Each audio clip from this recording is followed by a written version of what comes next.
10वा अध्याय आणि 17 वचनापासून आपण काढू 17 ते 22 वचन. मार्क वर्तमान याचा 10 अध्याय आणि 17 ते 22 वचन.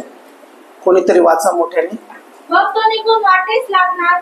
तोच एकाने धावत येऊन त्याच्या पुढे गुडघे टेकून त्याला विचारले, उत्तम गुरुजी, सार्वकालिक जीवन हे वतन मिळण्यास मी काय केले पाहिजे? येशू त्याला म्हणाला, मला उत्तम का म्हणतोस? एक जो देव त्याच्यापासून कोणी नाही, उत्तम नाही. तुला आज्ञा ठाऊक आहे, खून करू नको, व्यभिचार करू नको, चोरी करू नकोस, खोटी साक्षी देऊ नकोस, लपवू नकोस, आपला बाप व आपल्या आई यांचा मान राख. त्याने त्याला उत्तर दिले, गुरुजी, मी आपल्या तरुणपणापासून या सगळ्या आज्ञा पाळत आलो आहे.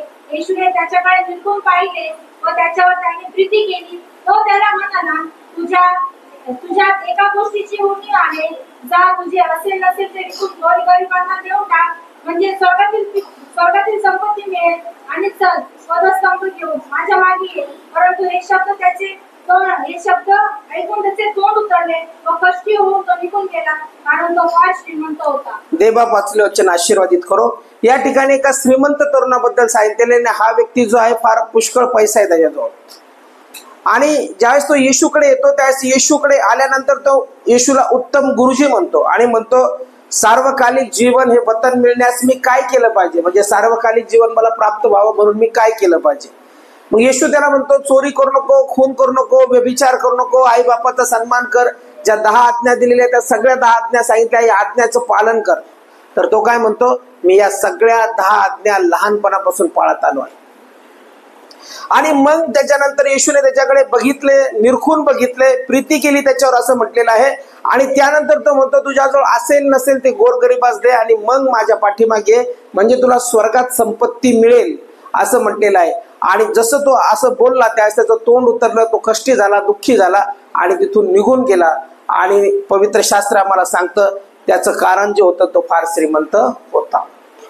श्रीमंत असणं किंवा नसणं याबद्दल मी शिकवत नाही. श्रीमंत असावं, देवाने जर खूप पुष्कळ दिलं तर त्याच्यामध्ये पण श्रीमंत व्यक्ती जे असतात काही विश्वासू असतात, काही अविश्वासू असतात. पण याच्या जीवनामध्ये आम्हाला पाहायला भेटतं की अविश्वास आला त्याला. अविश्वास, मला तेच बोलायचं आहे आज. अविश्वास देवापासून दूर जाणे जे आहे ते आमचं तारण आणि अभिवचन हिरावून घेतं. आजचा जो माझा विश्वास आहे, अविश्वास आमचं अभिवचन आणि तारण हिरावून घेतो. मग बरेचसे लोक काय करतात, ज्यावेळेस येशू बोलतो त्यावेळेस हा व्यक्तीच्या जीवनामध्ये आम्हाला पाहायला भेटतं की त्याने अविश्वास ठेवला. कसा अविश्वास? येशू जे बोलतो ते होईल की नाही मला माहिती नाही. येशू काय म्हणतो, तुला स्वर्गात संपत्ती मिळेल. आपल्यासारखा पण एखाद्याला जर मी म्हटलं की तुझं असेल नसेल ते देऊन टाक गोरगरिबांना आणि माझ्या पाठीमागे तुला स्वर्गात संपत्ती मिळेल, ते काय म्हणाल समोरचा? स्वर्ग कोणी पाहिलाय? भेटल कधी भेटल? आम्हाला काय माहितीये? स्वर्ग मेल्यानंतर, मग मेल्यानंतर मला संपत्ती भेटेल, पण आता जी आहे ती माझी कशी देऊ? अविश्वास, म्हणजे त्याला अविश्वास आला की भेटेल की नाही भेटेल. येशू तर बोलत आहे स्वर्गामध्ये संपत्ती भेटेल, पण मला ते माहिती नाही स्वर्गामध्ये संपत्ती भेटेल की नाही भेटेल. आणि येशू जो बोलत आहे त्या येशूच्या बोलण्यावरती पवित्र शास्त्र या ठिकाणी सांगतं की त्याने अविश्वास ठेवला आणि मग नंतर तो निघून गेला. पण मला तर वाटतं की जर त्याने विश्वास ठेवला असता तर निश्चित रूपाने त्याला स्वर्गात फार मोठी संपत्ती भेटली असती. हालेलुया. तुम्हाला वाटतं का भेटली असती त्याला? तुम्हाला वाटत नाही त्याला भेटली असती? भेटली असती त्याला, निश्चित भेटली असती. का येशू त्याला बोलत आहे स्वर्गामध्ये संपत्ती तुला भेटेल. म्हणजे याचा अर्थ येशू जे बोलतो, वचन जे बोललेलं आतापर्यंत, ज्या पण गोष्टी त्याने केलेल्या आहेत, जे पवित्र शास्त्रामध्ये जे जे वचन आलेले आहेत त्या वचनाची परिपूर्णता झालेली आहे. म्हणजे येशू ख्रिस्त जो बोलतो तो स्वतः देवाचा पुत्र आहे, स्वतः देव बोलतो आणि ज्यावेळेस तो बोलतो तो निश्चित करतो. पण या ठिकाणी अविश्वास आलेला आहे. आता काही लोकांना अभिवचन प्राप्त होतं, काही लोकांना अभिवचन प्राप्त होतं, काही लोकांना सेवेसाठी पाचारण प्राप्त होतं, काही लोकांना परमेश्वरापासून, दासापासून एखादं अभिवचन येतं आणि त्यांना सांगण्यात येतं की असं असं तुमच्या जीवनात होणार आहे, ह्या गोष्टी तुमच्या जीवनात घडणार आहे. ज्याला सेवेचं पाचारण त्याला सांगण्यात येतं की देव तुमच्याकडून फार मोठी सेवा करून घेणार आहे आणि देव तुम्हाला फार अभिषिक्त करत आहे, देव तुम्हाला फार वापरणार आहे. म्हणजे याचा अर्थ जे अभिवचन देवाने दिलं ते पूर्ण होईल का लगेच? त्याच्यासाठी काय लागल? कालावधी लागेल, वेळ लागेल. त्याच्यामध्ये पूर्णता देवच काम करेल का? माणसाला पण करावं लागेल. आता तुम्हाला अभिवचन प्राप्त झालं, बरेचशा लोकांना अभिवचन प्राप्त होतं, पण अभिवचन प्राप्त झाल्यानंतर त्यांच्या जीवनात सातत्य पाहायला भेटत नाही. आता मला जर ड्रायव्हिंग करायची, मला जर गाडी शिकायची असली आणि मी जर गाडी शिकतो, 1 दिवस शिकतो, 10 दिवस गॅप मारतो, परत 5 दिवसांनी जातो आणि शिकतो, परत 10 दिवस गॅप मारतो, असं करत करत वर्ष जरी लागलं तर मला गाडी समजणार नाही. आणि एखाद्या दिवशी गाडी माझ्या हातात मी घेतलीच ट्रॅफिक मध्ये, तुम्ही एखाद्याला उडून देईल आणि मारून टाकेल. का? माझ्यामध्ये सातत्य नाही.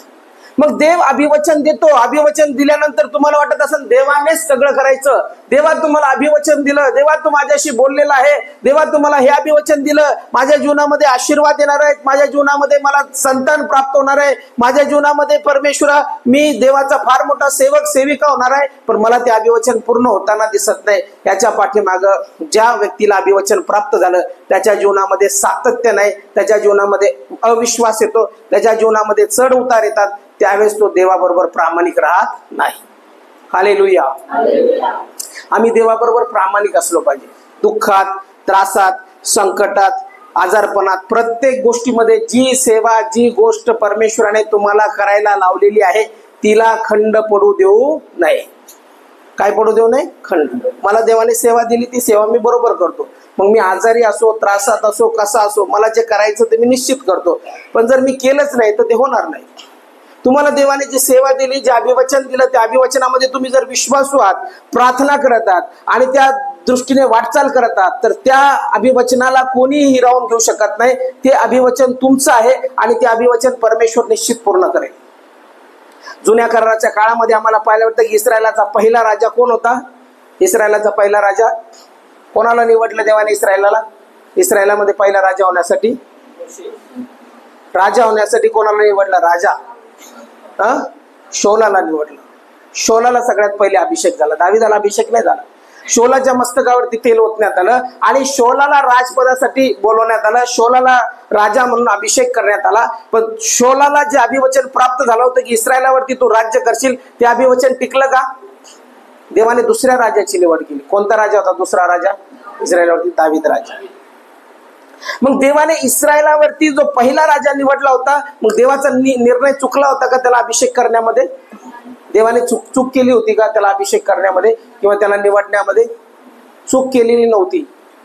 ही चूक कोणाकडून झाली? त्या राजाकडून झाली. आणि आपण दोष कोणाला देतो? चुका करतो आपण, चुकतो आपण, काहीतरी गोळ करतो आपण आणि काहीतरी घटना घडतात आपल्या जीवनामध्ये आणि त्या सगळ्या घटना घडल्यानंतर आपण दोष देतो कोणाला? देवाला. पहिले आपले पाप पण आपल्याला चेक करायचं. मी कुठं चुकतो ते पण मला चेक करायचं, मी काय करतो ते मला चेक करायचं आणि मग नंतर मला देवाला बोलायचं. पण बऱ्याच वेळेस आपण काय करतो? आपल्या चुका, आपले सगळे अपराध, आपलं जे आहे ते आपलं चालतं, पण ज्यावेळेस काही संकट येतं त्यावेळेस म्हणतो देवा तू असं करायला नको पाहिजे होतं. पण ज्यावेळेस आम्ही नीट लक्षपूर्वक आमचं जीवन बघतो त्यावेळेस आम्हाला कळतं की देव चुकला नाही तर मी चुकलेलो आहे. पहिला राजा ज्यावेळेस अभिषेक केला, पहिल्या राजाला ज्यावेळेस निवडलं त्यावेळेस त्याला अभिवचन होतं की इस्रायलावरती राज्य करशील, म्हणजे राजपद त्याला दिलेलं होतं, सगळं काही अभिषेक त्याला झालेला होता. पण पवित्र शास्त्र आम्हाला सांगतं की हा जो राजा आहे, पहिला राजा, याने आज्ञाभंग केला. परमेश्वराने जे सांगितलं ते केलं नाही, त्याने त्याच्या मनाचं केलं आणि म्हणून परमेश्वर म्हणतो की हा माझ्या नापसंतीस उतरला आहे, याला मी राजपदावरून काढून टाकत आहे. हा आता याच्या पुढे राजा राहणार नाही. शमूएलला म्हणतो आपलं शिंग तेलाचं शिंग हाती घे आणि चल मी तुला सांगेल त्या व्यक्तीला तो अभिषेक कर. म्हणजे याचा अर्थ अभिषेक ज्याला झालेला आहे, ज्याच्या जीवनाला परमेश्वराने निवडलेला आहे, ज्याला अभिवचन प्राप्त झालेला आहे, तो व्यक्ती जर स्वतः पापात पडला, त्या व्यक्तीने जर अभिवचनाच्या विरुद्ध वागला, तो व्यक्ती जर देवापासून दूर गेला तर त्याचं पद चालल्या जातं, त्या पदावरती तो राहत नाही. माझ्या हातात आहे ते टिकवणं, तुमच्या हातात आहे अभिवचन टिकवणं. मग काही जण म्हणतात परमेश्वराने मला त्या सेवकाने एक प्रॉफिसी केली होती आणि ती प्रॉफिसी अशी होती की परमेश्वर माझ्या प्रार्थना ऐकल्या जाणार आहेत आणि हे माझ्या जीवनात पूर्ण करणार आहे. पण ती प्रॉफिसी होत असताना तुम्ही त्याच्यावरती अविश्वास दर्शवला, तुम्ही देवाच्या मार्गावरती चालले नाही, नाना प्रकारच्या वाईट गोष्टी केल्या आणि मग नंतर आपण येऊन म्हणतो की देवाने माझ्या जीवनात अभिवचन पूर्ण केलं नाही. अभिवचन देव कसा पूर्ण करेल? कारण की तुम्ही तर पापामध्ये राहिला, तुम्ही आज्ञाभंग केला, तुम्ही देवाच्या मार्गावर चालले नाही. मग कसं म्हणू शकतो आपण की देवा माझं अभिवचनाचं काय झालं? देव म्हणशील माझ्या अभिवचनाचं मी पूर्ण करील, पण तुझ्या अभिवचनाचं काय झालं? करतो ना आपण? बरेचसे विश्वासणाऱ्याच्या जीवनात एक गोष्ट मी बघितली ती म्हणजे सातत्य नसतं. सातत्य नसतं. देवाच्या राज्यामध्ये तुम्ही किती प्रार्थनाशील आहात किंवा किती मोठमोठ्याने प्रार्थना करता किंवा किती स्पिरिच्युअल आहात, त्याच्यापेक्षा देव हे बघतो की तुम्ही किती कंटिन्यू आहात, किती सातत्य तुमच्या जीवनात आहे.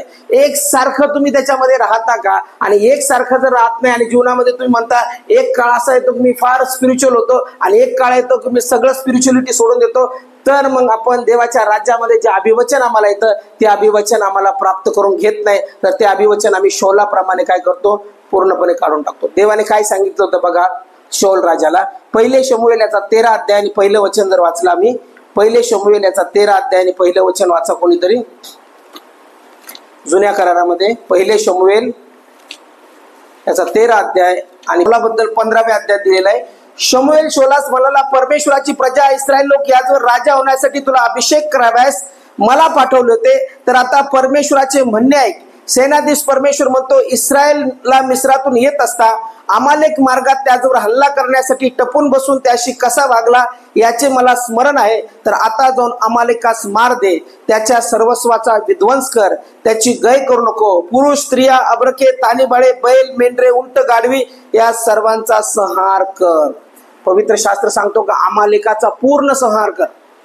जुन्या कराराच्या काळामध्ये ज्यावेळेस युद्ध व्हायचं त्यावेळेस शारीरिक युद्ध असायचं आणि शारीरिक युद्धामध्ये परमेश्वर जे आज्ञा देतो, शौलाला म्हणतो अमालेकाचं कोणीच ठेवू नको, गाय बैल जे सगळं असेल सगळ्यांचा संहार कर. पण पवित्र शास्त्र आम्हाला काय सांगतं या ठिकाणी की जसं त्याला सांगण्यात आलं तसं त्याने केलं नाही, तर त्याने काय केलं, सगळ्यांचा संहार केला नाही. 8 वचन सांगतं, त्याने अमालेकाचा राजा अगाग याला जिवंत पकडले आणि सर्व लोकांचा तलवारीने निखालस संहार केला. तरी पण शौलाने व लोकांनी अगागाला जिवंत राखले. त्याप्रमाणे उत्तम मेंढरे, बैल, पुष्ट पशु, कोकरे आणि जे काही चांगले ते त्याने राखून ठेवले. त्यांचा अगदी नाश करावा असे त्यास वाटले नाही, तर जे त्या काही टाकाऊ व कुचकामाचे होते त्याचाच त्यांनी अगदी नाश केला. म्हणजे या ठिकाणी परमेश्वराने आज्ञा केली होती, त्या आज्ञेप्रमाणे तो वागला नाही. त्याने काय केलं, पुष्ट बैल, जे चांगलं वस्तू आहेत, चांगल्या गोष्टी आहेत, आगागाचा राजा आहे, त्या सगळ्यांना सोबत घेतलं किंवा जिवंत ठेवलं आणि जे टाकाऊ ते कुचकामाचं ते त्याने अगदी नाश केलं. आणि मग म्हटलेलं आहे, मग शमूएलास परमेश्वराचे वचन प्राप्त झाले की मी शौलास राजा केले याचा मला पस्तावा होत आहे, कारण मला अनुसरण्याचे सोडून देऊन त्याने माझ्या आज्ञा पाळल्या नाहीत. यावरून शमूएला संताप आला व तो रात्रभर परमेश्वराचा धावा करीत राहिला. म्हणजे या ठिकाणी परमेश्वर म्हणतो की मी त्याला नाकारलं आहे. का नाकारलं, तर पवित्र शास्त्र सांगतं की त्याने माझ्या आज्ञेचं पालन केलं नाही, कारण मला अनुसरणाचे सोडून देऊन त्याने माझ्या आज्ञा पाळल्या नाहीत. यावरून शमूएला संताप आला व तो रात्रभर परमेश्वराचा धावा करत राहिला. आणि मग परमेश्वर म्हणतो की आता मी दुसरा राजा नेमलेला आहे, तो आपला अभिषेकाचं शिंग हाती घ्या आणि दुसऱ्या राजाकडे जा. म्हणजे बऱ्याचशा वेळेस आज्ञाभंग जे असतं, आज्ञाभंगामुळे आमचं अभिवचन आम्ही गमावून बसतो. मग आम्ही सर्व विश्वासणारे मी सुद्धा विचार करणं गरजेचं आहे की परमेश्वर मला जर काही आज्ञा देत आहे, परमेश्वर जर मला काही करायला लावत आहे, परमेश्वराने जर मला अभिवचन दिलेलं आहे, तर त्या अभिवचनामध्ये सातत्य आहे का, दररोज मी त्याप्रमाणे वागतो का, दररोज माझ्या जीवनामध्ये तो बदल दिसतो का, दररोज मी प्रार्थनाशील जीवन जगतो का, ज्या देवाने मला आज्ञा दिलेल्या आहेत त्या आज्ञा मी पाळतो का. आणि त्या आज्ञा जर पाळत नाही तर परमेश्वर माझ्यापासून ते अभिवचन पूर्ण करणार नाही. त्या अभिवचनाच्या जागी दुसऱ्याला ते अभिवचन प्राप्त होईल आणि तो अभिषेक कोणावरती जाईल, माझा अभिषेक दुसऱ्यावरती.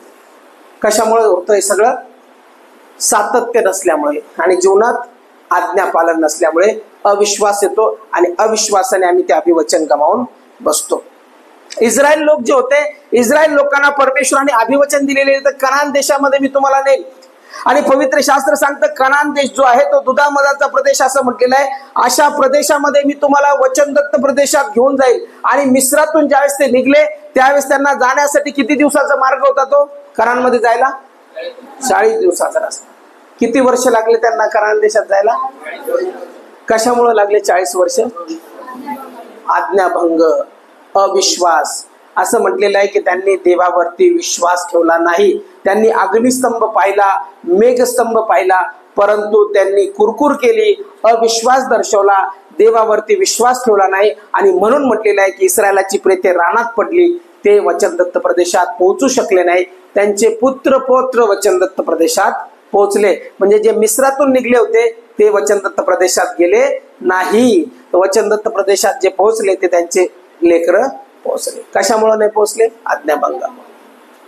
मग अभिवचन, काही लोक म्हणतात ना, मला अभिवचन आहे, मला देवाने निवडलं आहे, माझ्या जीवनामध्ये कार्य होणार आहे, मला ही प्रॉफेसी आलेली आहे आणि ती माझ्या जीवनात पूर्ण होणार आहे. पण ती पूर्ण होण्यासाठी माझं जीवन अभिवचनाला धरून आहे का? माझं जीवन अभिवचनाप्रमाणे चालतं का? जर अभिवचनाप्रमाणे चालत नाही तर त्या ठिकाणी अविश्वास जागा घेईल आणि अविश्वासाने एकदा जागा घेतली की आमचं जीवन बॅकस्लाइड होईल आणि परत आम्ही म्हणू की आता परत काही दिवसानंतर मला देवामध्ये फार उत्साही वाटतंय आणि परत मी देवामध्ये आलो, देवा मला क्षमा कर, देव क्षमा करील. परंतु जे अभिवचन तुमच्या जीवनात आहे ते पूर्ण होण्यासाठी कालावधी लागेल.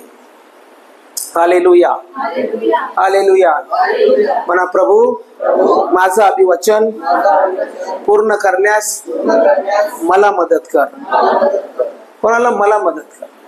म्हणजे अभिवचन पूर्ण करण्यासाठी आपण पूर्ण अभिवचन कोणावर सोपवून देतो? देव बोलला, देवा तू करायचं. देवा तू बोलला, तूच करायचं. तू मला अभिवचन दिलं, तूच करायचं. तू प्रॉफेसी केली, तूच करायचं. तूच मला बोलला, आशीर्वादित करेन, तूच आशीर्वादित करायचं. मी काहीच करणार नाही. असं जमत नाही, असं जमत नाही. अविश्वास ज्यावेळेस आमच्या जीवनात येतो, हा अविश्वास येण्याची कारण पण मी तुम्हाला सांगतो. काही विश्वासणारे लोक अविश्वास ठेवतात, काही विश्वासणारे लोक वचनापासून दूर जातात.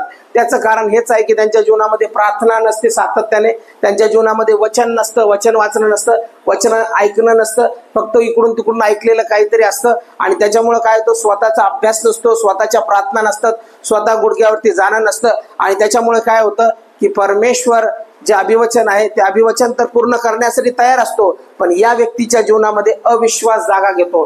जर वचनच ऐकलं नाही, वचनच वाचलं नाही आणि प्रार्थनेतच राहिलं नाही तर अविश्वास येतो. आणि अविश्वास आल्यानंतर काय होतो, ते अभिवचन पूर्ण होत नाही. बिझी असायला पाहिजे. काही लोक इतके बिझी असतात, इतके बिझी असतात. आता बिझी असायला पाहिजे म्हणून म्हणलं, बिझी डुईंग नथिंग. इतके बिझी की करत काहीच नाही.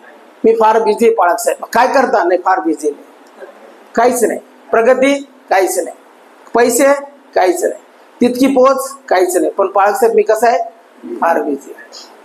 प्रार्थना करा, प्रार्थना करा. हा मी प्रार्थना करतो.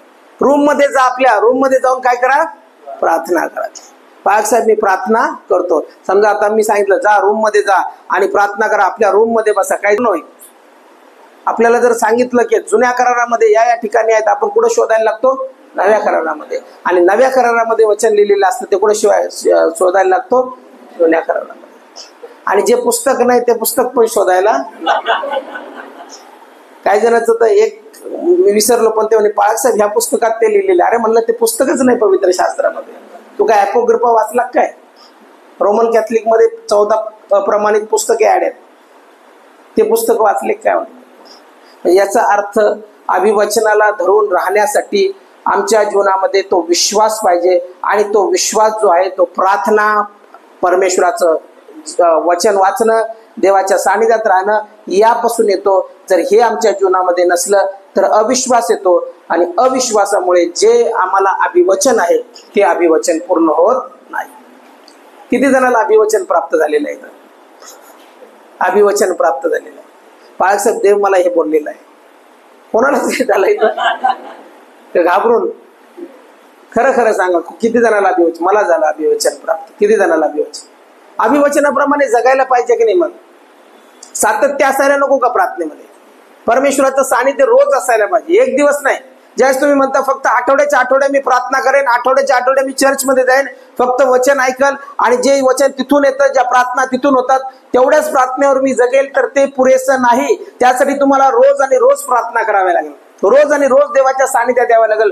रोज तुम्हाला 1 तास तरी पवित्र शास्त्राचं वाचन करावं लागेल. रोज तुम्हाला थोडा वेळ काढून प्रार्थना करावी लागेल. रोज ज्यावेळेस तुम्ही परमेश्वराच्या सानिध्यात राहता, वचन वाचता, त्यावेळेस जे अभिवचन आहे ते पूर्णत्वाकडे जाण्यास लागतं. आणि परमेश्वर ते अभिवचन तुमच्या जीवनात पूर्ण करतो. परमेश्वर माझ्या जीवनातलं अभिवचन पूर्ण करतो. मग अविश्वास अभिवचन आमच्या जीवनातून हिरावून घेतो. दुसरं, अविश्वास आमचं तारण हिरावून घेतो. म्हणजे मनुष्य पतन पावतो. ज्यावेळेस आम्ही अविश्वासात वाढतो त्यावेळेस काय होतं, अविश्वास आमच्या जीवनाला तारण प्राप्त झालेलं असतं. आता मला सांगा, तारण प्राप्त होतं कसं? पापापासून मुक्ती. तारण म्हणजे पापापासून मुक्ती. मग ही पापापासून मुक्ती मिळते कशी? पश्चाताप करून. काय पश्चाताप करतो आम्ही? पापाचा पश्चाताप करतो. पण काय वचन कबूल करतो आम्ही पापाचा पश्चाताप करत असताना? येशू ख्रिस्त माझ्या पापासाठी वधस्तंभावर मरण पावला, गाडला गेला, तिसऱ्या दिवशी पुन्हा उठला. आणि ज्यावेळेस आम्ही हा विश्वास ठेवतो, येशू मी पापी आहे, माझ्या पापांची क्षमा कर, त्याच वेळेस आमचं पाप धुतल्या जात. तारण दुसरं तिसरं काय नाही. तारण म्हणजे येशू ख्रिस्तावर विश्वास, येशू ख्रिस्ताच्या नावामध्ये पश्चाताप, आणि पश्चाताप झाल्यानंतर विश्वासाने आमचं तारण होतं. तारणासाठी काही कर्म करायची गरज नाही. तारणासाठी आम्हाला कोंबडा कापायची गरज नाही. तारणासाठी स्वतःचं रक्त वाहण्याची गरज नाही, किंवा तारणासाठी काहीतरी कृती करण्याची गरज नाही. तारण हे विश्वासाने प्राप्त होतं, आणि तारण विश्वासाने प्राप्त झाल्यानंतर तो मनुष्य जो आहे तो पूर्णपणे तारलेला मनुष्य, म्हणजे पापापासून मुक्त असा मनुष्य म्हणतो. जसं योहान 3:16 सांगतं, देवाने जगावर एवढी प्रीती केली, त्याचा एकुलता एक पुत्र दिला, अशासाठी की जो कोणी त्याच्यावर विश्वास ठेवेल त्याचा नाश होऊ नये, तर त्याला सार्वकालिक जीवन प्राप्त व्हावे. म्हणजे ज्यावेळेस आम्ही त्याच्यावर विश्वास ठेवतो त्यावेळेस आम्हाला पापापासून मुक्ती मिळते. म्हणजे आमचं काय होतं, तारण होतं. तर काही लोक तारण तारण तारण तारण तारण तारण करत राहतात. तारण झालं पाहिजे, तारण झालं पाहिजे. बरं, मी मुखाने तारण सांगितलं आणि माझं जीवन जर तसं नसलं तर? काही लोक बघा तुम्ही, विश्वासणारेच असतात परंतु तारण झालेलं असतं. पण तारण झालेलं असतं पण त्यांच्या जीवनातले गुण कसे असतात? समोरच्याला भेटायचं नाही, समोरच्याला बोलायचं नाही, समोरचा आजारी पडला, मेला तर मेला, त्याला काही घेणं देणं नाही. पण काय झालेलं त्याचं? आमचं तारण झालेलं. तारण असं कसं हो?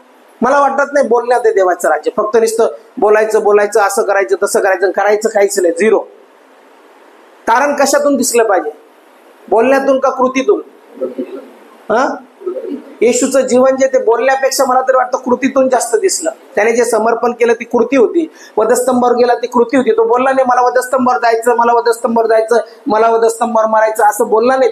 तो करून दाखवलं त्याने. तो वधस्तंभावर गेला, जे त्याला टास्क दिलेला होता, जी त्याला जबाबदारी दिलेली होती ती त्याने पूर्णपणे पार पाडली, आणि मग नंतर त्याने जगाला तारण दिलं. म्हणजे विश्वासाने माणूस तारला जातो, म्हणजे मुखाच्या कबुलीने माणूस तारला जातो, परंतु ते तारण त्याच्या जीवनातून दिसलं पाहिजे. मग तुम्ही तारण झालेले आहात का? झालेले आहात? सगळे तारलेले आहात. सगळ्यांनी येशूच्या रक्तावर विश्वास ठेवला. आवाज कमी काय येतो मग? एवढा कमी आवाज म्हणजे असं वाटतं तारणच झालं नाही कोणाचं. तुमचं तारण झालंय का? आता मी बिलीवर सारखा प्रश्न विचारतो मला, तुमचं तारण झालंय का? कोणी तारलं तुम्हाला? कशामुळं तारलं? रक्ताने तारलं. मग आज सगळ्यांचा विश्वास आहे का माझं तारण झालं? कृती आहे का तशी? म्हणजे याचा अर्थ कृती तशी. तारण झालं, आमचं सगळं झालं, परंतु आमची कृती देखील फार आवश्यक आहे. आम्ही लोकांना कसं भेटतो, आम्ही लोकांना कसं बोलतो, आम्ही लोकांशी कसा व्यवहार ठेवतो, याच्यातून तारण दिसतं. मी एकाही माणसाला बोलत नाही, त्याचं तोंड इकडं माझं तोंड तिकडं, माझं तारण झालेलं आहे. मी काही चांगली कृती करत नाही, मी कोणाला काही देत नाही, काय कोणाशी काही घेत नाही, कोणाशी नातेसंबंध ठेवत नाही, काहीच नाही. मी भलं आणि माझं घर भलं, माझं घर तारण पावलं, मला कोणाला सुवार्थ सांगायची गरज नाही. मी घरात बसल आणि म्हणल की देवा मला तर तारण प्राप्त झालेलं आहे. असं तारण असतं का? असं तारण नाहीये. तारण हे कृतीतून दिसलं पाहिजे, तारण हे त्याच्या प्रेमातून दिसलं पाहिजे, तारण हे त्या व्यक्तीच्या बोलण्यातून दिसलं पाहिजे, तारण हे त्याच्या चालण्यातून दिसलं पाहिजे. तारणारा व्यक्तीकडे पाहिल्यानंतर लोक म्हणतील की हा खरंच व्यक्ती तारण पावलेला आहे. Hallelujah, hallelujah. राहण्यात आणि दिसण्यात फार फरक आहे. राहू तर कसं शकतो मी? तुम्हाला दिसण्यासाठी मी राहू शकतो, पण माझं दिसणं मला माहितीये मी ऍक्च्युअल मध्ये आतमध्ये कसं आहे. जरी मी तुम्हाला किती ऑब्झर्व केलं, 10 वर्ष तुम्हाला ऑब्झर्व केलं आणि 10 वर्षानंतर म्हटलं 10 वर्ष मी यांचं जीवन बघणार आणि यांचं तारण झालेलं आहे का मी चेक करणार, 10 वर्षानंतर मी यांना बाप्तिस्मा देणार, आणि 10 वर्ष एक दिवस मी तुम्हाला बाप्तिस्मा दिले, 10 वर्ष दुसऱ्या दिवशी तुम्ही पाप केलं तर त्याचं काय? माणूस आहे, शरीर आहे, शरीरामध्ये गौरवी शरीर प्राप्त झालं नाही. सगळ्या वासना शरीरात वस्ती करतात. डोळ्याची वासना, देहाची वासना, सगळ्या संसाराची पुशारकी इथंच वस्ती करते. माझा देह असा जर मी जीवन जगतो, या देहामध्ये मी आहे, तर या देहामध्ये कधी काय होईल सांगता येत नाही. कळत न कळत पाहण्याद्वारे, बोलण्याद्वारे, शिव्याश्वाद्वारे, कशाद्वारे माझ्याकडून पाप होईल. माझ्या तारणाचं काय? ही प्रक्रिया जीवनभर चालू असते. तारणाची प्रक्रिया जी आहे, मनुष्य चुकतो, पापाची क्षमा मागतो. याचा अर्थ असा नाही की आम्ही पापातच राहावं, परंतु ज्यावेळेस आम्ही पाप करतो, क्षमा मागतो, त्यावेळेस आम्हाला पाप क्षमा मिळते. म्हणजे आमचं तारण होतं, त्याला तारण म्हटलेलं आहे. आणि ते तारण फक्त येशूवरती विश्वास ठेवलेले होतं. म्हणून रोमकरासपत्र्याचा 10वा अध्याय आणि 8 आणि 9 आणि 10 वचन वाचा, त्यामध्ये सांगितलेलं आहे. रोमकरासपत्र्याचा 10वा अध्याय वाचा कोणीतरी, 8, 9 आणि 10 वचन.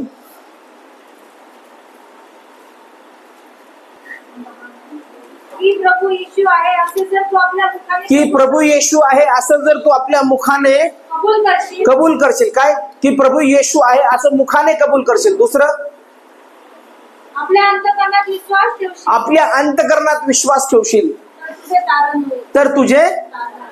किती सोपं आहे तारण. अवघड काही सांगितलं का?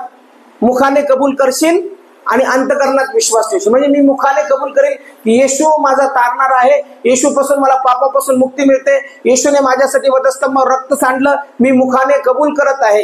आणि अंतःकरणात विश्वास ठेवत आहे की माझ्या येशूने माझ्यासाठी रक्त सांडलं. त्याच वेळेस माझी पापे लाखेसारखी लाल जरी असली तरी ती बर्फासारखे शुभ्र होतील. म्हणजे मी त्या दिवशी पापी मनुष्यापासून नीतिमान माणूस होईल.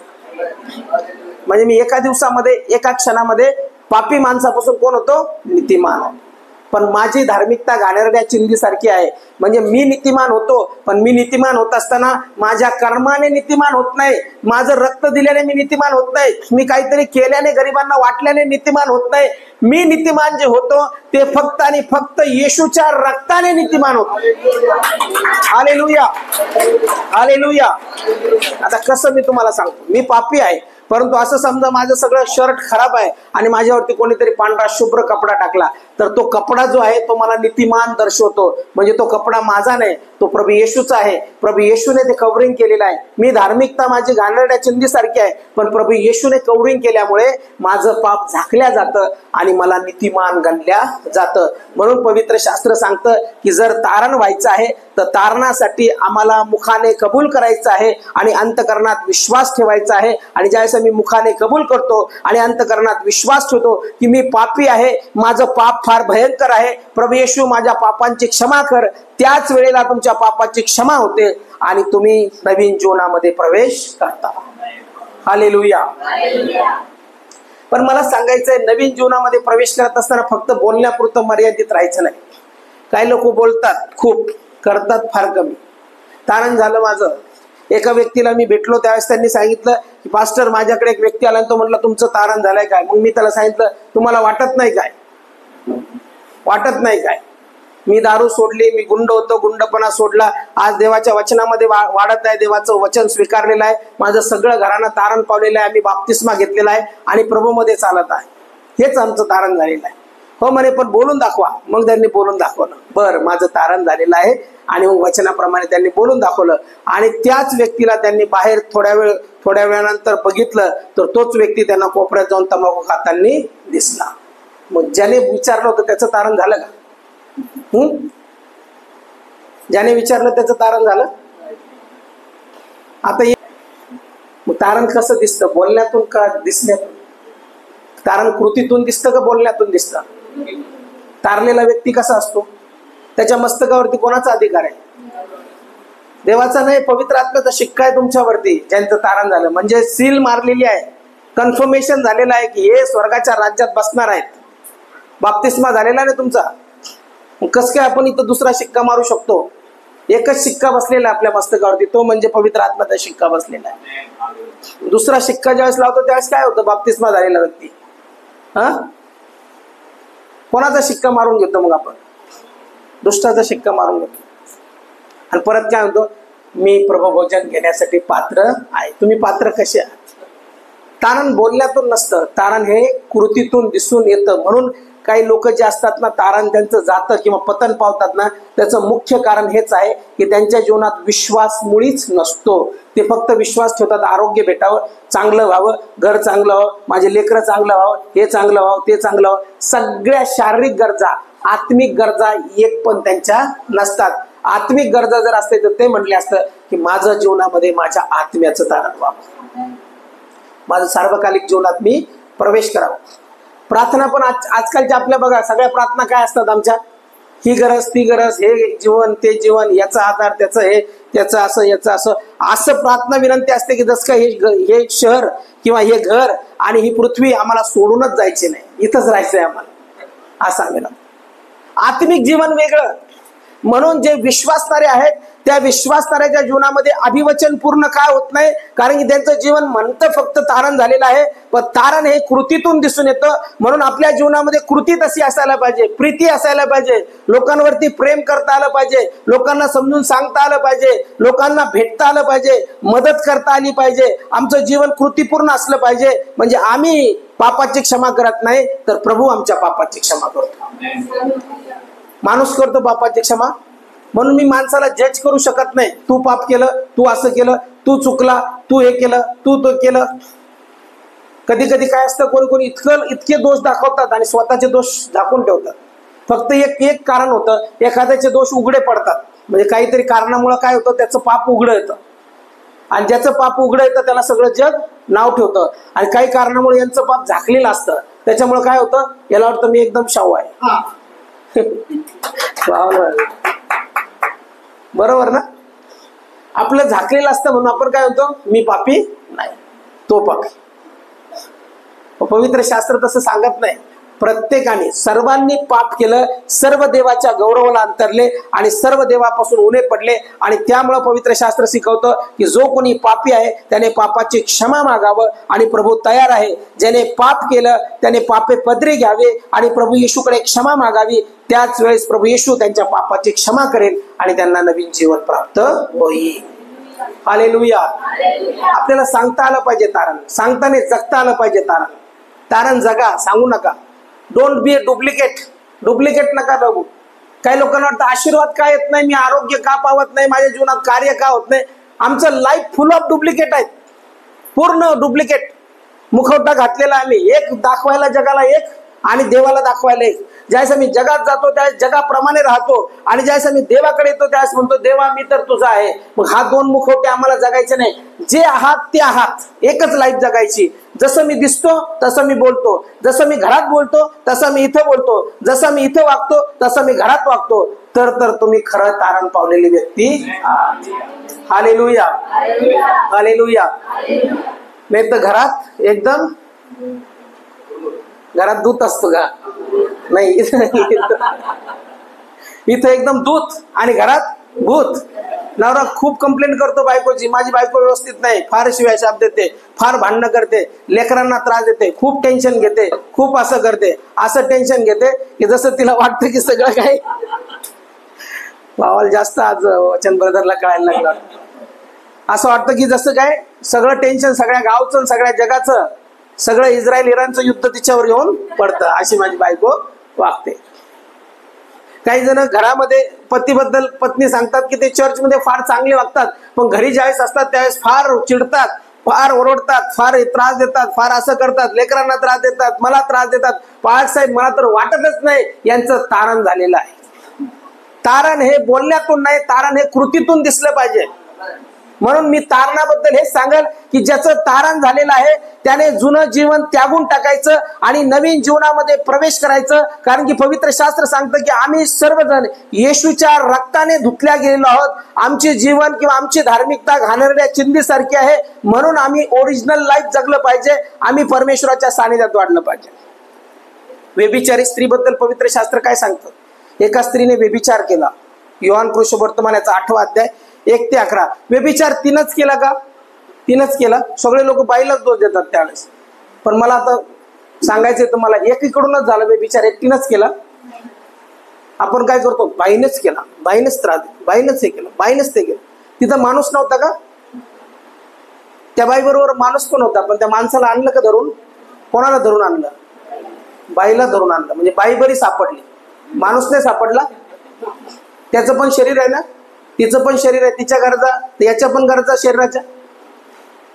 मग देवाने त्या ठिकाणी दोन्ही पण जणांना लोकांनी धरून आणायला पाहिजे होतं. येशूने तर न्याय केला, परंतु तिथं त्याला हजर करायला पाहिजे होतं माझ्या म्हणण्यानुसार, तर त्याने पाप केलं, एकटीनंच पाप केलं नाही.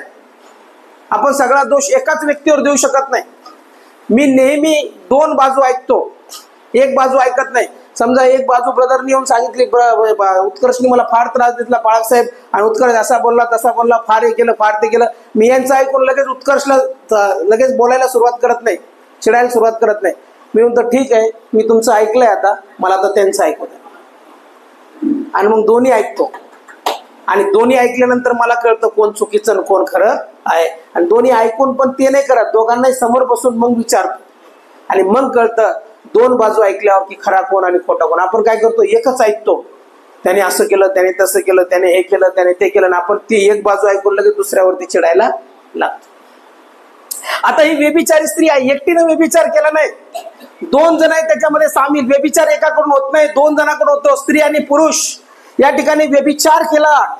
या ठिकाणी म्हटलेलं आहे की त्या बाईनं चूक केली, आणि चूक केल्यानंतर तिला उभं केलं आणि तिला येशू समोर आणलं, आणि येशू समोर आणल्यानंतर म्हटलं की आता या बाईनं पाप केलेलं आहे, या बाईनं चूक केलेली आहे, काय शिक्षा दिली पाहिजे, मोशेचं नियमशास्त्र काय सांगतं.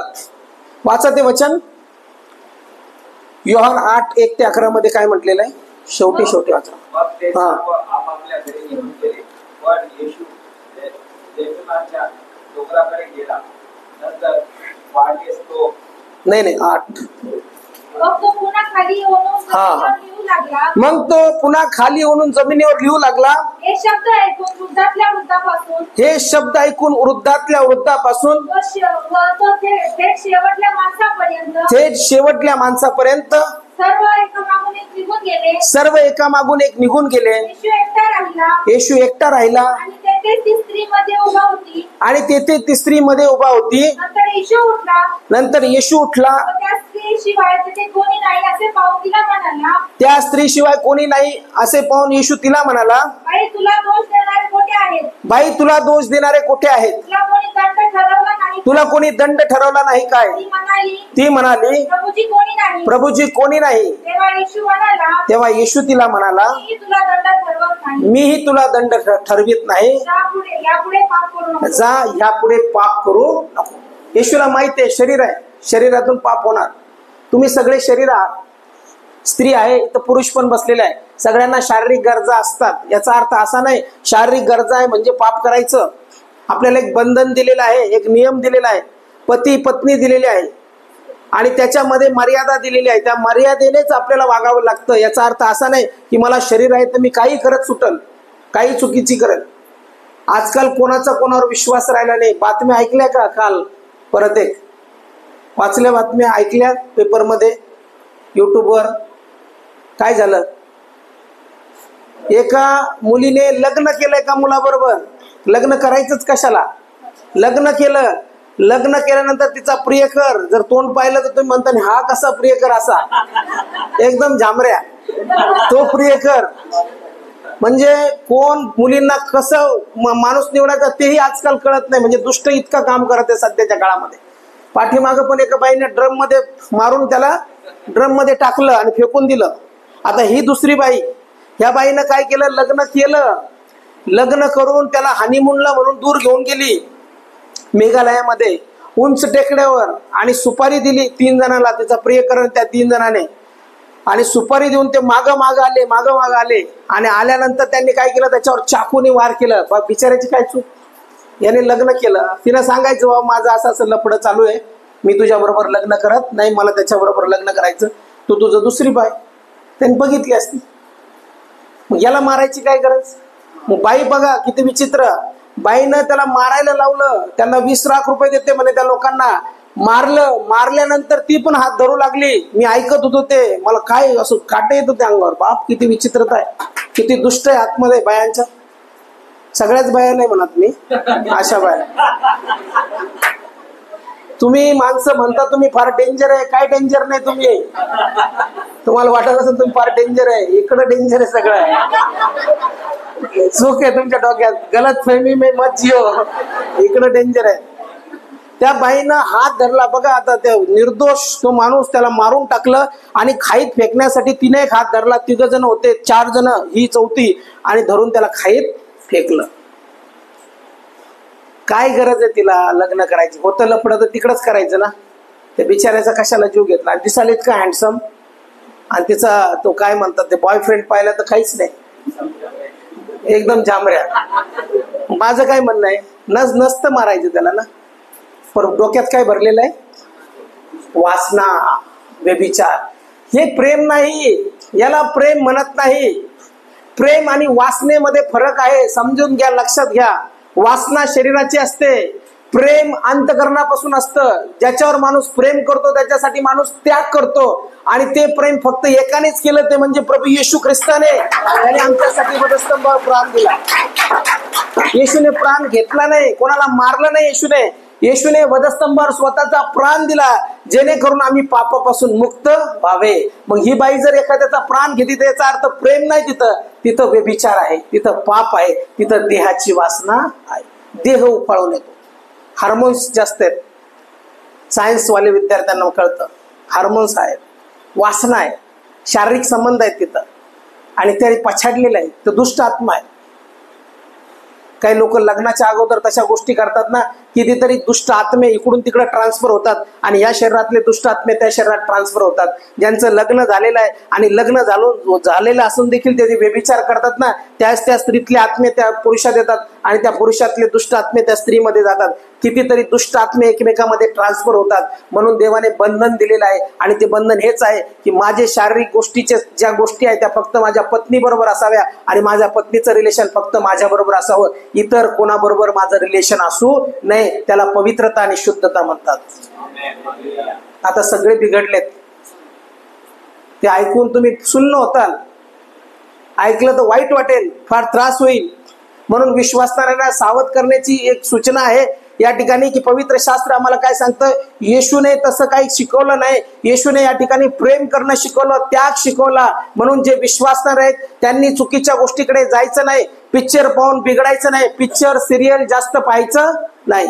मी म्हणत नाही पाहू नका, थोडंफार पाहायचं करमणुकीसाठी बघा, पण पिक्चर आणि सिरियल मध्ये काही ठेवलं नाही. पिक्चर आणि सिरियल मध्ये हेच दाखवतात, एक माणूस 2-3 बाया, किंवा एक बाई 4-5 माणसं, आणि मग त्यांचं प्रेम. मग हे सुटतो ते धरतो, ते सुटतो हे धरला, आणि मग शेवटी 3 जण जिवंत होतात. आणि मग ती कन्फ्युज होते, आता लग्न कोणाबरोबर करू. ही स्टोरी आज बिघडत चाललंय ना, फार वाईट झालेलं आहे, फार वाईट.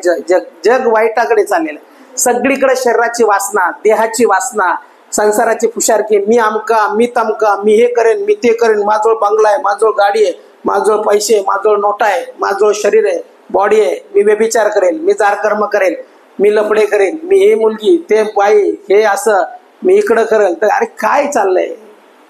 देव असं शिकवतो का?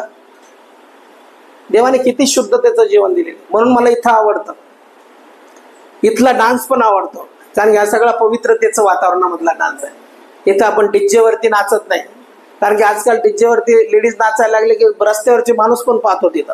पण तो पाहतो त्यावेळेस तो चांगल्या नजरेने पाहतो, तुम्हाला वाटतं? त्याची नजर फार सुंदर असते, का अरे वा छान नाचतात, माझी बहीण ही सारखीच दिसते हा, असं म्हणतो का रस्त्यावर नाचताना डीजेवर? काय म्हणतो तो? त्याची नजर लस्टफुल असते, त्याच्या नजरेत पाप भरलेलं असतं. तर लेडीजला तर नजरेतून ओळखता येतं ना. तुम्ही नजर अशी बघितल्यावर म्हणू शकता माणूस घाणेरडा आहे, पळत आहे, याची नजर चांगली नाही. इतकं मोठं दान आहे तुमच्याकडे. पण पवित्र शास्त्र आम्हाला काय सांगतं? तारण झालेला व्यक्ती या सगळ्या गोष्टीमध्ये पडत नाही. मग तारण का गमावतो आपण?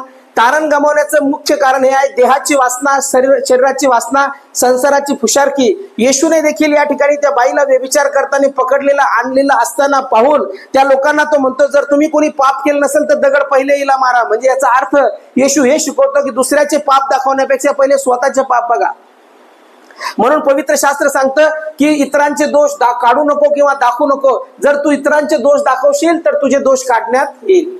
मी जर दोष काढतो तर तो पूर्ण तो डोक्यात ठेवतो की आता कुठं ना कुठं बाळासाहेबांचे मला दोष काढलेच पाहिजे.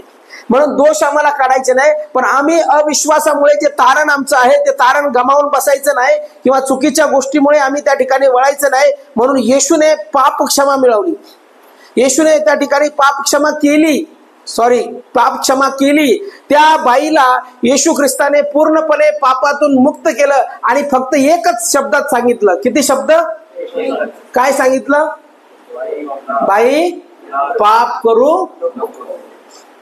कितीतरी वेळेस वचन ऐकतो, कितीतरी वेळेस पवित्र शास्त्र ऐकलं, कितीतरी वेळेस पाळक साहेब बोलले, पण तरी पण पाळक साहेब मी काय पाप सोडणार.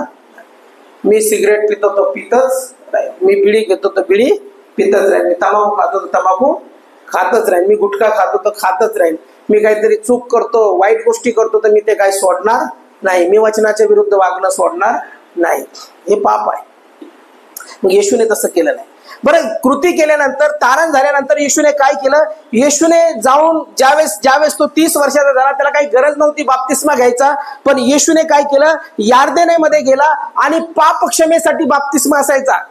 बाप्तिस्मा करणारा योहान जो बाप्तिस्मा देत होता तो पाप क्षमेसाठी देत होता. आणि पवित्र शास्त्र सांगतं की येशूच्या ठाई कोणतं पाप नव्हतं, पण तरी देखील येशू गेला आणि त्याने योहानाच्या हातून काय घेतलं?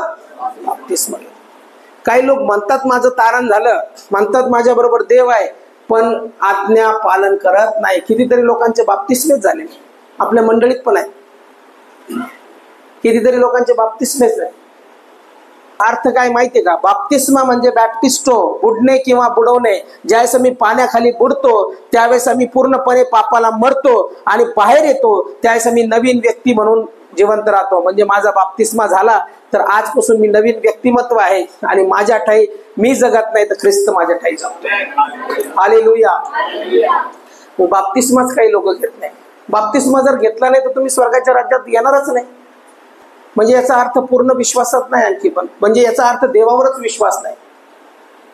बाप्तिस्मा घेतला, योहान त्या वचनाकडे जात नाही, पण पवित्र शास्त्र मत्तेकृत 3 अध्याय आणि 13 ते 17 मध्ये येशू विषयी सांगतं. येशू स्वतः गेला आणि त्याने योहानाच्या हातून बाप्तिस्मा घेतला आणि पवित्र शास्त्र सांगतं त्या ठिकाणी बाप्तिस्मा म्हणजे त्याला नाही जरी घेतला तरी चालत होतं, पण येशूने तसं केलं नाही. येशूने रीतिरिवाजाप्रमाणे गेला आणि पाप क्षमेसाठी बाप्तिस्मा त्याने घेतला. त्याच्या ठाई कोणतंही पाप नव्हतं तरी बाप्तिस्मा घेतला. आम्हाला खात्री झाली पाहिजे, 15-16 वर्ष झाल्यानंतर आमच्या मनाला चुटपुट लागली पाहिजे की देवा जर माझा तर मला स्वर्गाच्या राज्यात घेतल्या जाणार नाही, कारण माझं बाप्तिस्माच झालं, मी आज्ञाच पाळेन. पवित्र शास्त्र हे पण सांगतं की मला प्रभूजी प्रभूजी तुम्ही म्हणताल, पण त्या ठिकाणी मी तुम्हाला म्हणेल की मी तुम्हाला ओळखत नाही. तुम्ही मग त्यावेळेस म्हणाल मी पुष्कळ चिन्ह चमत्कार केले, मी तुझ्या नावाने प्रार्थना केल्या, लोक बरे झाले, हे केले, पण परमेश्वर म्हणेल मी तुला ओळखत नाही, माझ्यापासून दूर हो. का? कारण की तू आज्ञाच पालन केली. येशूच्या नावात सामर्थ्य आहे. याचा अर्थ असा नाही की अविश्वासी माणूस प्रार्थना करतो किंवा जो बाप्तिस्मा न झालेला माणूस प्रार्थना करतो देव ऐकत नाही. देव ऐकतो त्याचं, पण त्याने त्याच्या जीवनात आज्ञा पूर्ण न केल्यामुळे स्वर्गाच्या राज्यात त्याचा प्रवेश होणार नाही. पवित्र शास्त्र आम्हाला सांगतं पाणी आणि आत्म्या ह्या वाचून स्वर्गाचं राज्य नाही. निकोदेम ज्यावेळेस येशू ख्रिस्ताबरोबर बोलत आहे त्यावेळेस येशू ख्रिस्ता बरोबर बोलत असताना योहान याचा 3 अध्याय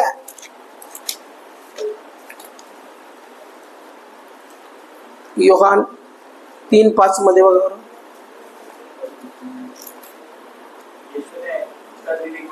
येशूने उत्तर दिले की मी तुम्हाला खचित सांगतो पाण्यापासून व आत्म्यापासून जन्म घेतल्या वाचून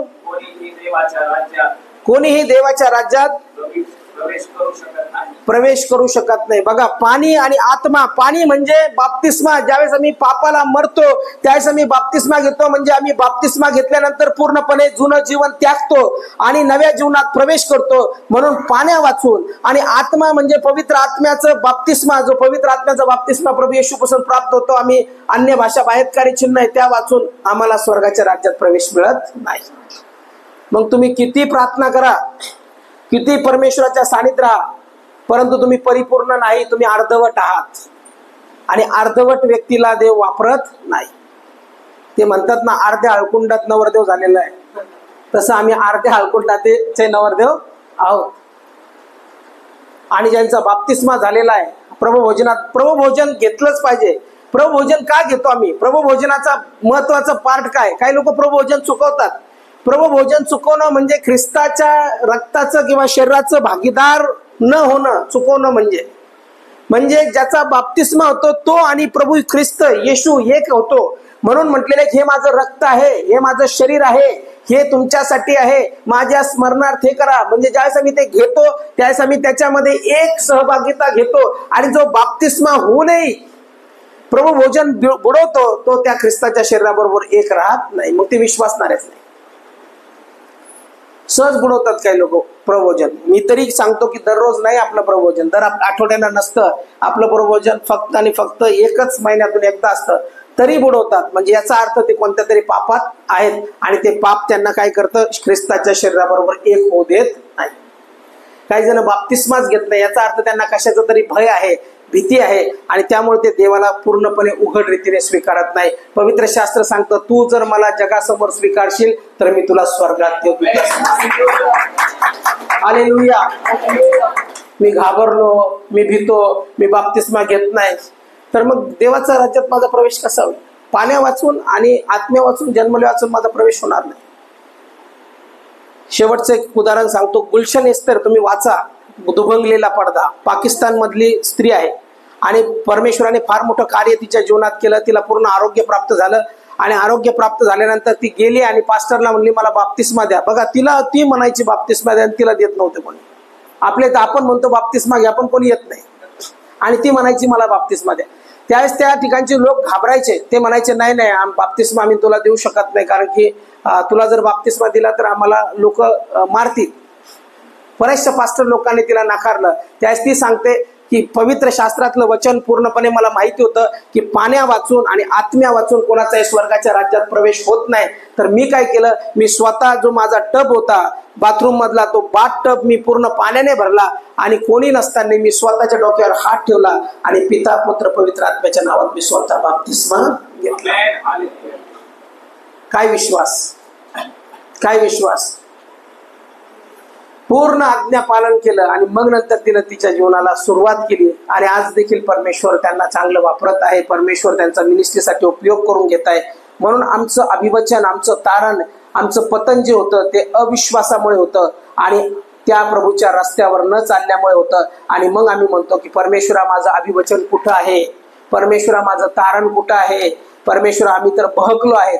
हे बहकणारे जे असतात ना, हे काही लोक म्हणतात ना यांनी अविश्वास ठेवला हे बहकले, त्या बहकणाऱ्याला बहकू द्यायचं, जाऊ द्यायचं, टेन्शन घ्यायचं नाही एवढं. कारण की जर त्यांना खरं वचन माहिती असतं ते बहकलेच नसते. पूर्ण विश्वास नव्हता त्यांचा म्हणून ते बहकले. जे बहकतात ना, नाही येशू खरा नाही म्हणतात ना, याचा अर्थ त्यांना वचन माहितीच नव्हतं. त्यांनी येशूचा खरा रीतीने स्वीकारच केला नव्हता. त्यांनी शरीराने स्वीकार केला, आत्म्याने केला नाही. जर आत्म्याने स्वीकार केला असता तर ते येशूपासून कधीच दूर गेले नसते. म्हणून बहकणारे जे असतात ते अविश्वासू असतात.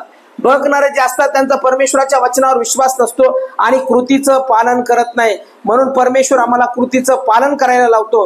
म्हणून मी तुम्हाला सांगितलं की ज्या वेळेस आमचा देह दुर्बळ होतो आणि आत्मा प्रबळ होतो त्यावेळेस आम्हाला देवाच्या गोष्टी कळायला लागतात.